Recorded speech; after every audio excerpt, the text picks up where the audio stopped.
Baik, di sini saya akan mempresentasikan hasil UAS yang telah dijawab. Ya, sebelumnya saya ucapkan salam. Assalamualaikum warahmatullahi wabarakatuh.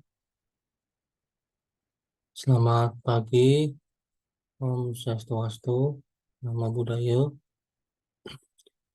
Jangan lupa saya menyapa kepada yang terhormat dosen Pak Muhammad Ihwan selaku mata kuliah Cloud Computing dan pada rekan dan kepada rekan-rekan semua yang saya banggakan.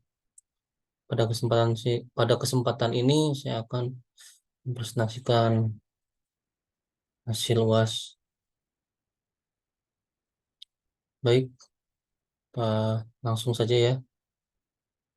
Cloud Computing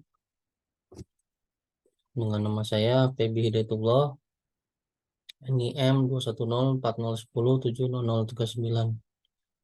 Next,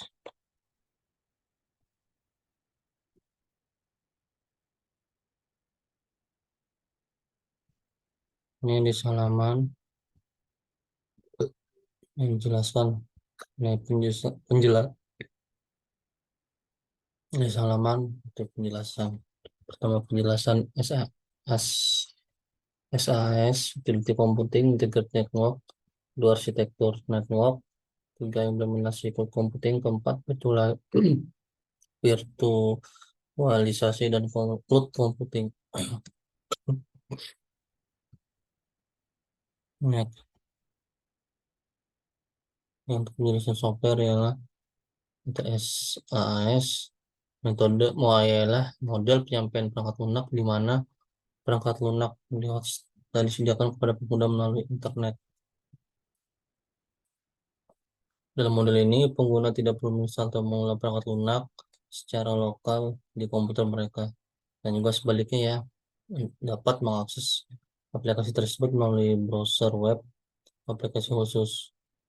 Pengguna biasanya membayar berlangganan bulanan atau tahunan. Untuk menggunakan perangkat lunak ini dan penyedia SAS bertanggung jawab atas pemeliharaan, pembaruan, dan keamanan aplikasi. Oke, next lanjut. Untuk penjelasan utility computing, inilah komputasi di mana sumber daya komputer seperti pemrosesan, penyimpanan, dan jaringan disediakan sebagai layanan serupa dengan utilitas seperti listrik atau air.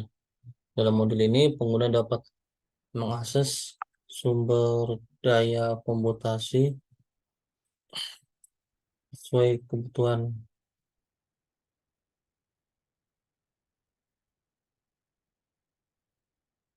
dan juga bisa memungkinkan skalabilitas yang lebih baik dan efisiensi dalam penggunaan sumber daya komputer. Karena pengguna dapat menyesuaikan kapasitas komputasi mereka sesuai dengan permintaan mereka. Next, integrate network adalah jaringan komputer yang dirancang untuk mengintegrasikan berbagai elemen dan layanan jaringan menjadi satu infrastruktur yang terpadu. Dalam hal ini, dia mencakup penggabungan berbagai teknologi dan layanan jaringan seperti telekomunikasi, multimedia, layanan lainnya. Tujuan dari jaringan ini ialah untuk meningkatkan efisiensi, kinerja, dan kemampuan jaringan secara keseluruhan, serta menyediakan platform yang lebih efektif untuk berbagai aplikasi dan layanan. Integrated Network juga sering mencakup fitur-fitur manajemen traffic, keamanan, dan manajemen kualitas TOKIOS. Ya, next, arsitektur network yang nomor 2 ya teman-teman. Nah, ini kategorinya. Dalam ini arsitektur ini dibuat dengan hybrid cloud computing. Ya, maksudnya modul komputasi yang menggabungkan dua atau lebih jenis infrastruktur awan yang berbeda, yaitu cloud private swasta dan cloud publik, menjadi satu integritas. Ini memungkinkan perusahaan untuk memanfaatkan keuntungan dari dua jenis cloud untuk menjalankan aplikasi dan menyimpan data dengan lebih fleksibel. Oke, saya akan menjelaskan dan memberikan gambaran arsitektur jaringan dari hybrid cloud computing. Next. Nah, ini ya.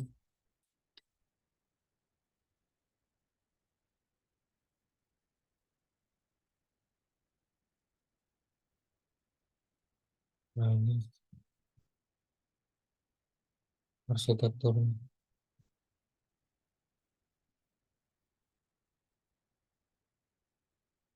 Nah, ini saya berkaitan ya.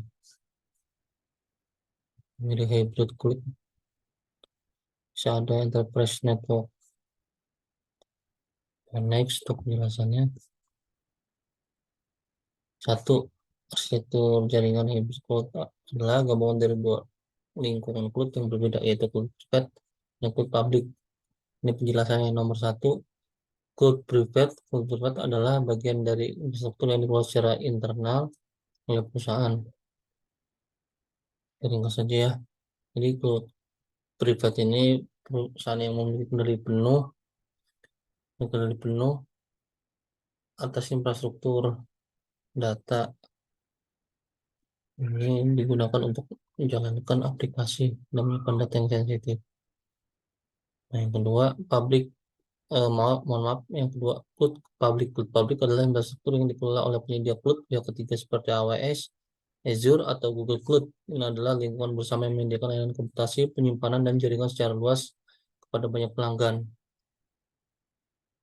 Cloud computing digunakan untuk menambah kapasitas sumber daya yang secara fleksibel saat diperlukan, dan juga untuk menyediakan aplikasi yang dapat diakses publik. Dalam arsitektur ini, cloud public berperan sebagai tambahan sumber daya yang dapat diakses dan berskala secara dinamis. Next. Nah, ini. Nomor tiga, hubungan jaringan atau network connectivity.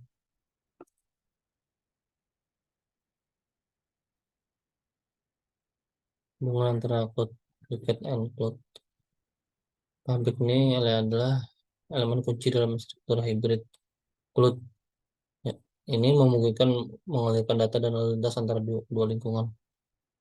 Umumnya ini dilakukan melalui koneksi jaringan aman seperti jalur VPN, jalur pribadi yang dienkripsi, atau koneksi jaringan pribadi yang dikelola oleh penyedia lain khusus.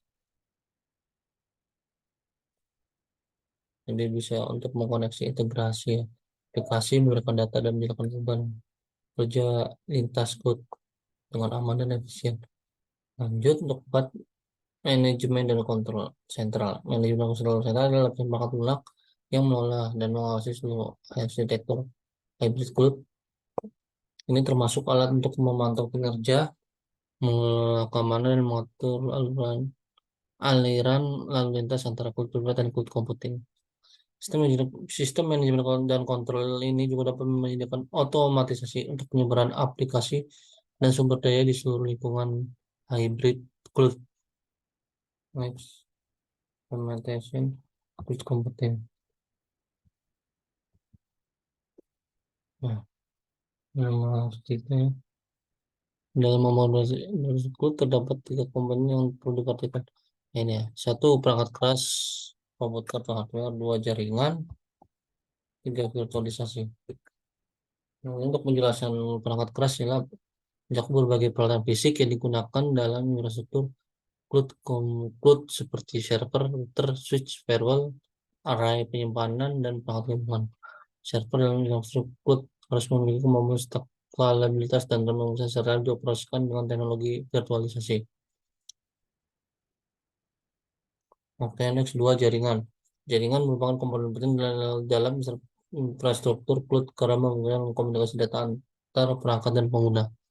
Komponen jaringan termasuk modem, firewall, access point, kalau jaringan, protokol jaringan, IP address, DHCP, dan DNS. Saya simpel saja menjelaskan. Next, virtualisasi nomor tiga. Ialah itu dalam infrastruktur cloud yang memungkinkan beberapa sistem operasi berjalan dengan bersamaan pada satu host.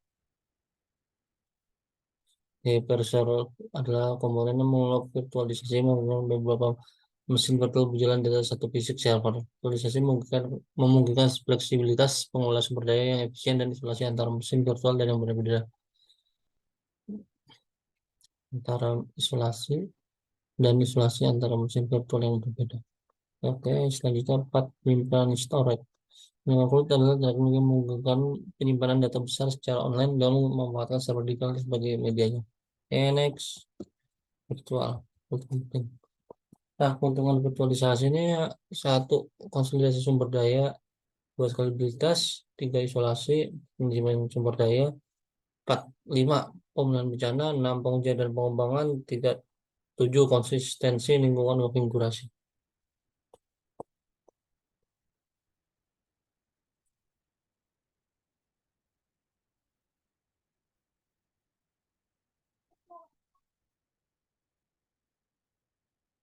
Hmm,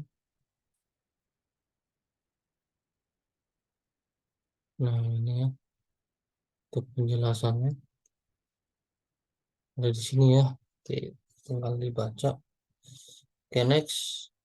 Program virtualisasi ya, yang pertama overhead kinerja, dua, ketergantungan terhadap site hypervisor, tiga, keamanan. Oke, untuk overhead kinerja maksudnya ini virtualisasi dapat mempergunakan overhead kinerja kecil karena hypervisor belum mengelola beberapa mesin virtual. Dua, ketergantungan terhadap hypervisor. Selain masalah pada hypervisor dapat mempengaruhi semua mesin virtual yang berjalan di atasnya. Tiga, keamanan. Meskipun virtualisasi dapat memberikan isolasi antara mesin dan virtual, ada potensi risiko keamanan jika mesin virtual tidak dikelola atau diisolasi dengan baik. Next, ini keuntungan cloud computing ya.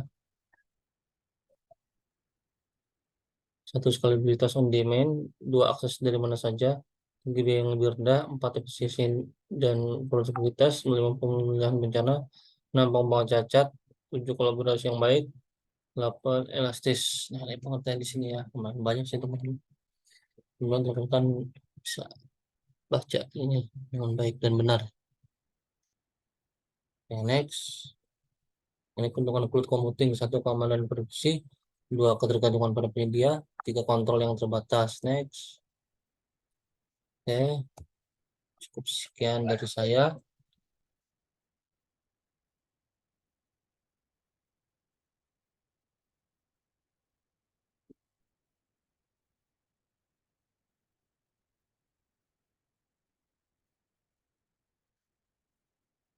Saya, tadi saya presentasikan ini yang jawabannya ya, hasil jawaban UASnya.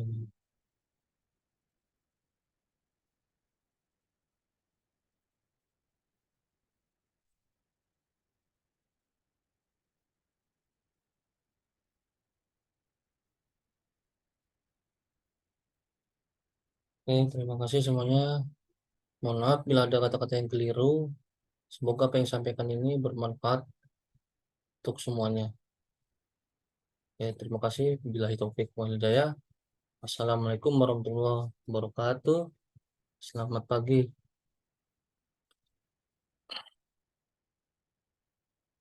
Sebelumnya, ada moto tetap semangat. Tetap semangat.